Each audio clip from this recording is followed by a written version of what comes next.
Сәлем баршаға достар. Бүгін біз миксерсіз торт дайындайтын боламыз.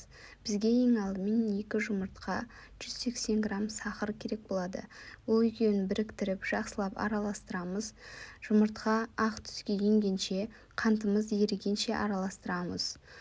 Осылай венчиктің көмегі керек болады, немесе вилкамен араластыруға болады. Содан соң алдын ала дайындап қойған айранымыздың үстіне содамызды салып дайындап қоямыз, соны саламыз. Сосын осылай ақ массаға келеді.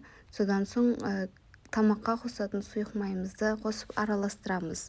Содан соң бізге керегі 45 грамм какаоны қосып, жақсылап түйіршіктері кеткенше араластырып аламыз.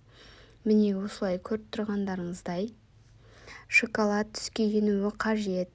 Сол массаның үстіне содан соң біз ұнды араластыратын боламыз.